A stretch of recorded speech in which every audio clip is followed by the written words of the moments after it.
Hello, class, and welcome to week 4. Um, Almost halfway through the class, right? We're entering into week 4. Class is moving along very, very quickly. The theme for this week is going to be a bit of a focus on anthropology. And when we say anthropology, really what I'm referring to is the various forms of studying man. So we're going to look at man from a psychological standpoint. We're going to look at man from a cultural standpoint, and we're also going to look at man from a sociological standpoint. So we're going to really mix up a little bit of the perspectives that we have of looking at man, but I'm going to make this video even a little bit shorter than I usually would because you have quite a few videos that you're going to watch this week. And so really what I want to do is just give you guys some pointers and some tips this week to make sure that you're being successful. We've gotten through a couple of discussion boards. We've gotten through your first paper. I'll definitely make a couple of quick points on the paper that you'll be submitting this week. So let's start here at the top for the week 4 agenda. You'll be finishing your Creation Regained book this week. So chapter 3 through the very postscript. Do finish all the way through to that final postscript. There's some really good information contained at the end, and definitely be marking that up and making note of some good points that you see in the text that really stand out to you, that you can be incorporating that into your paper. Really start thinking about that final paper at this point as we start transitioning past that halfway point, right?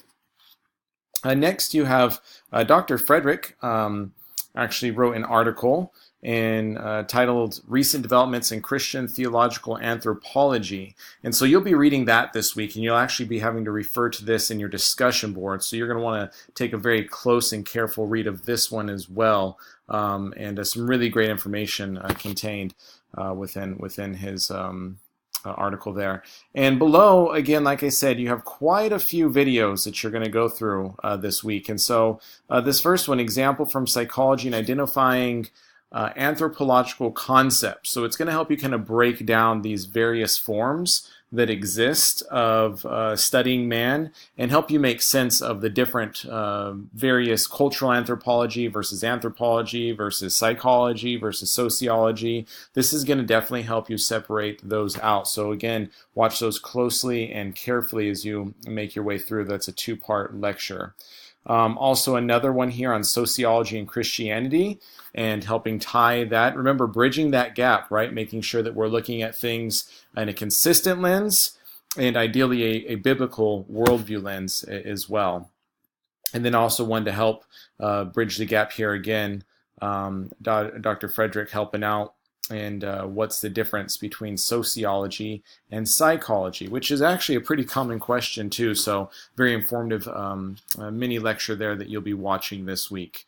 Now in the discussion board, what I want to do, let me walk through piece by piece because there's been some questions with kind of the wording of some of the discussion questions. So I want to make sure that we're very clear on what each part is referring to, okay? So 250 word minimum. Posting your beliefs about human nature.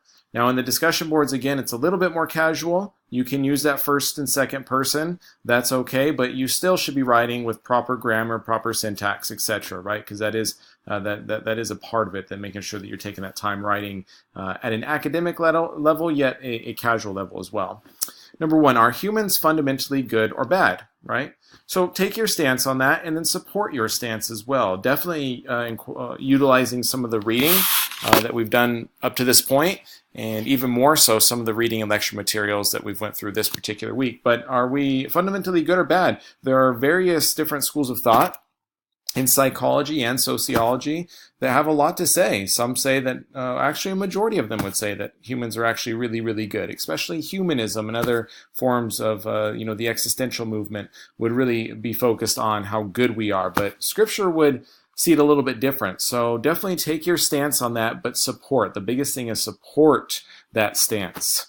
Number 2, what do you believe Genesis 1:26 through 28 means for humanity and the cosmos? So what does it mean that we are created in the image of God? What does that ultimately mean for humanity? And what does that ultimately mean for all of the cosmological reality that exists? What are the implications that man is created in the image of God?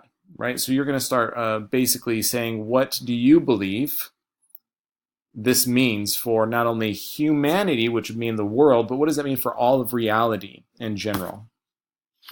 Number 3, relying on Frederick 2012. So again, referencing that particular article, what are the 3 components making up the image of God? So he directly references this and explains this in his article. And so you're going to have to show that you've read that and understood it. And you're going to list those out there as the next portion in your discussion board. And number 4, how do they relate to your beliefs about human nature? Right? So first, number 3 is relying on Frederick. What are these 3 components? List it first. And then number 4, how do they relate to your belief about human nature? Do they correspond with it well? Is it a little bit conflicting? Are you a little bit unsure? Again, listing your answers, articulating yourself well, and giving good support is what I'm specifically going to be looking for in these discussion boards. And then here, make sure that you give your initial post before Thursday. Thursday night, 11:59. There was, I think, a little bit of confusion on that. But in order to have good responses, if everybody didn't have to post and respond until Sunday, there would probably be about a 1-hour window of a majority of people, right, writing back and forth trying to get both posts and response. So making sure that you have your post by Thursday, 11:59, gives the couple of days then for your classmates to go in and make sure that they get their minimum of 2 other responses. Posts should be 250 words, and then again, those replies should be minimum 50 words each, and that is due before Sunday, 11:59. Okay? Again, any questions on that, do feel free to email me. Love to correspond with you guys that way, so definitely reach out. Now, we're getting now into our paper portion, our second paper. And this is going to be the second component of your final integration paper, which is going to be your final paper for the course, which is really what a lot of this course is working towards. And so let me break this down in a little bit of detail here. And the question says, what do you believe about human nature? That's the overarching question, right? What do you believe about human nature? Those aren't the specific ones you're going to address. We have 3 specific questions we're going to address, but that's your overarching focus and direction of your paper, your belief about human nature. Now let me make a quick note that in an academic paper, we should use first and second person very sparingly. You can make statements like the author of this paper believes, it is the position of the author. There are ways of kind of being creative. You don't at this point have to avoid it completely. But in that final paper that you do, that is going to be a high caliber academic paper, and so it's good practice, right? Same thing with APA format. These are smaller papers working towards that, but we must be practicing those. So I want to see academic writing in these papers, and I want to see adherence to proper APA formatting in these papers. And I've made some comments to a couple of you too to make sure that you're reaching out to the writing center or the tutoring center for some assistance in that too. I think that might be helpful for some of you, especially if you have some questions on academic writing, proper syntax in your sentence structuring, and or APA format. Okay, but let me break down the paper here in a little bit of detail. 3 things that we're going to address, and the students who seem to do really well are the ones who break it down into these 3 sections. They list the question, and they kind of take that question and put it into a title, and then they address in that section, and then they merge it into the next question, and then they merge it again into the next portion, okay?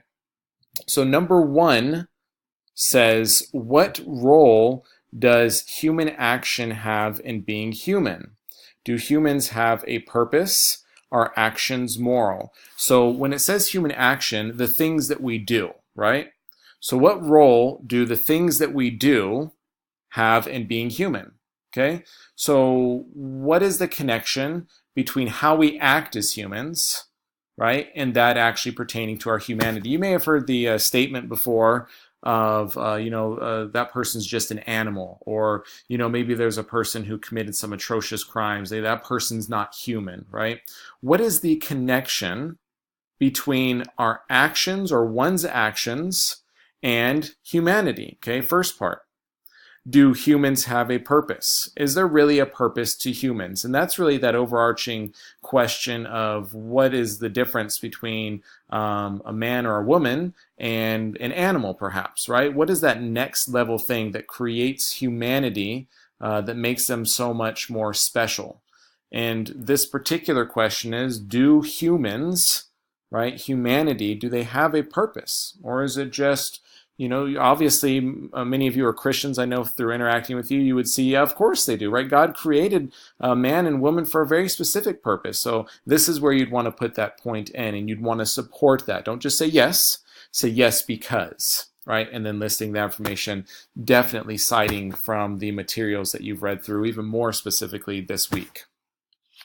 And are actions moral? In other ways, what actions, I would say, are moral? And what determines the actions that a person does as being moral or immoral? What determines if a person does something, if that action is, quote, good or bad, or is, quote, moral or immoral? What determines that, and how is that determined? So a lot there in question number 1. There is some room for some of your own kind of insertion into where you want to take this question. There definitely is room for that, but the overarching thing is, what does it mean to be human? Do humans have a purpose, and what determines their actions being right or wrong, or moral or immoral, for number 1, okay? Number 2, what are the structures that comprise human anthropology? Do humans have souls, personality?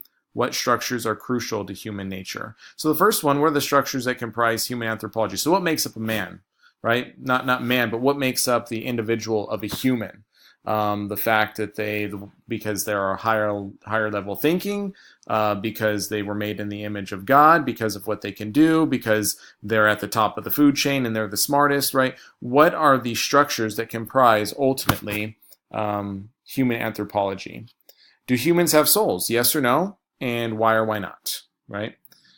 Clearly, if a person was a Bible-believing Christian, they would say yes to this. They would support that with Scripture. But if you perhaps took the perspective of not, then you would say no because, right? Biggest thing is supporting your answer. You are not graded on how Christian you are. You are graded on how well you can articulate your answer. My hope is that you know Christ. I do pray for you guys. My hope is that you integrate that knowledge into your papers, but at the end of the day, for your grade, it is all in how well you answer that question and the support that you give. So do humans have souls, and do humans have a personality? Yes or no? And what is personality, right? Explaining that. What structures are crucial to human nature? So what structures ultimately comprise human nature? What structures ultimately make up human nature? The fact that we have families, the fact that we have hierarchies, the fact that in a business world there's somebody at the top. What are those structures that ultimately make up human nature? There's a variety of ways of answering that question. And then number 3, what role does community and relationships play in human nature? What role does community and relationships play in human nature? A large one, a small one? Again, why or why not? And what is a sociological perspective on this? What does sociology have to say about human relationships? And make sure you're supporting your answer on this, because recent developments in sociology have given a lot of insight into the importance of having strong connections with friends and family, not only to our overall health, not only to our spiritual development, but to our longevity, to our happiness, to minimalization of depression. Lots of research again on this. So 4-page reflection in APA format, discussing these points. There's room for development. Each one of these questions, I know, is broad and a bit ambiguous, but that gives you the freedom to really craft your integration paper, because ultimately, remember, all of these, 1, 2, and 3, point back to that question: what do you believe about human nature? And this just gives you a venue to do that. And I thought it'd be a little bit shorter, but we're still right about that time. If you have any questions, please let me know, and look forward to seeing what you guys have. And again, just interacting with you and reading through your materials. And I'm very encouraged when I do that. So we'll see you guys in the next one, and let me know if you need anything. Okay, take care.